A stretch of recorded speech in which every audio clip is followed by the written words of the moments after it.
Bonjour, nous sommes à la cathédrale Notre-Dame de Rodez. Nous n'allons pas nous intéresser à la pierre, à l'architecture, à la monumentalité de la cathédrale, mais à l'insaisissable, à la lumière et au vitrail. Nous sommes avec Marion Clochard, qui est animatrice du patrimoine à Rodez Agglomération et qui est une passionnée du vitrail à la cathédrale. Pourquoi déjà? Et déjà bonjour et merci d'être avec nous. Bonjour. Pourquoi cet attrait pour le vitrail? Alors c'est un peu le hasard en fait, C'est en commençant à m'intéresser aux vitraux de Stéphane Belzer en particulier, parce que c'est vrai que ce sont des vitraux contemporains et un peu énigmatiques et qui ont besoin parfois d'être accompagnés. Donc c'est par cette entrée-là que j'ai commencé à m'intéresser au vitrail. Et en fait c'est vrai que c'est un art, c'est une technique, c'est effectivement la lumière, c'est aussi la couleur qui donne aussi de la couleur aux intérieurs des édifices.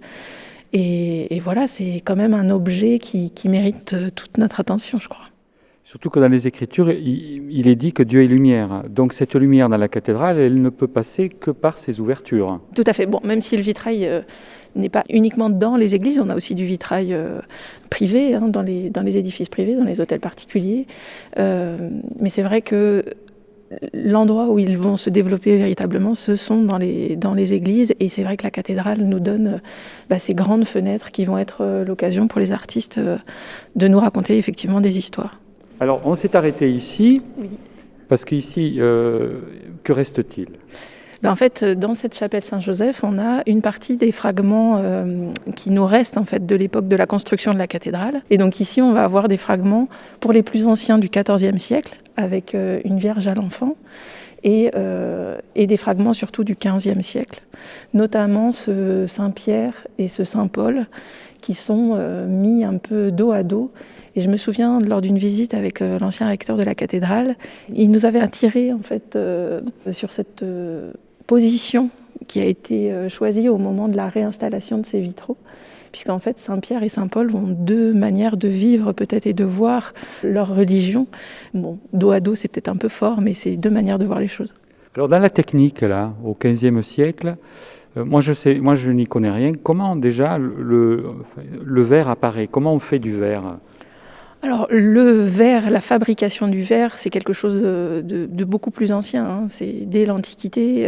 C'est le principe en fait de faire chauffer de la silice, donc du sable, qui va permettre en fait la constitution de ce verre, et par l'adjonction d'oxyde métallique, on va donner de la couleur au verre.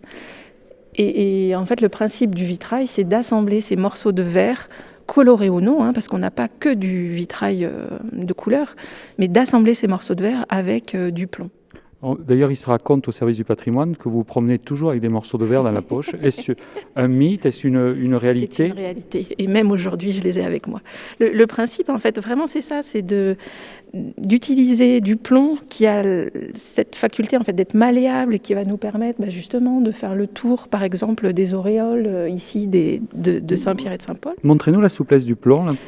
J'ai rien à voir avec Wonder Woman, mais pour autant, c'est très facile. Du coup, le plomb, quand il y a de fortes rafales de vent, quand il est soumis comme ça à des pressions, il est souple, entre guillemets. Tout à fait. Il va permettre au vitrail en fait, d'avoir cette souplesse, un peu comme le roseau, qui va plier, mais qui ne va pas se briser, même si on va quand même rajouter des barres horizontales, les vergettes, pour quand même s'assurer qu'il n'y ait pas de déformation complète du vitrail. Et alors, il a une forme, il a un dessin particulier, oui. Là, ce plomb-là. En fait, il a une forme de I ou de H, ce qui va permettre en fait d'insérer le morceau de verre à l'intérieur. Et il est coincé en fait à l'intérieur.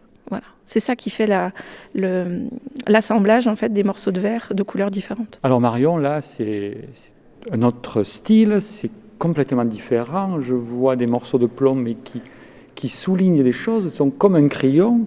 Tout à fait. Là, en fait, on a fait un saut dans le temps.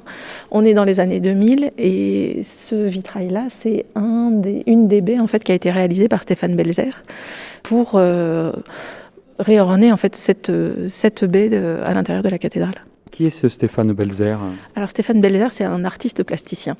Il est franco-suisse et en fait il va faire une proposition dans le cadre d'un concours. L'idée c'était vraiment de redonner aussi effectivement de la couleur, de la lumière et un cachet à la fois artistique et coloré à ce cœur de la cathédrale. Et c'est aussi du catéchèse. C'est aussi effectivement de la catéchèse. L'ancien recteur de la cathédrale nous avait dit qu'avec ces vitraux, en fait, il pouvait vraiment développer tout un discours parce que ces vitraux de Stéphane Belzer, ils restent dans la tradition du vitrail aussi, qui est justement de raconter des histoires et pas n'importe quelle histoire, celle de la Bible. Et ce que je trouve fabuleux en fait dans ce vitrail-là, outre la couleur bleue qui est, qui est agréable à l'œil, elle a quelque chose de très doux, c'est que en fait, on va avoir le même motif sur l'ensemble de la baie. Donc ce motif qui est jaune, qui en fait évoque les synapses, donc le réseau en fait des neurones du cerveau en fait. Et ça c'est pour évoquer la connexion entre les hommes de la religion. Et ce qui m'intéresse, c'est qu'en fait on a le même motif sur l'ensemble de la baie, et pourtant on arrive à identifier tous ces personnages.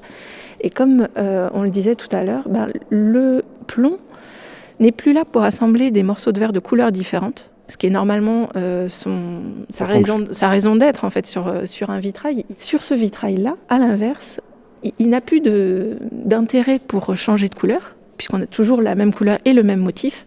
Il est là vraiment pour aider notre regard à lire les personnages, et c'est particulièrement vrai sur la représentation d'Isaïe, en bas à gauche. Voilà, en bas à gauche, où on va avoir ce contour, cette ligne de plomb uniquement sur un des côtés de la séparation du personnage en deux, par exemple.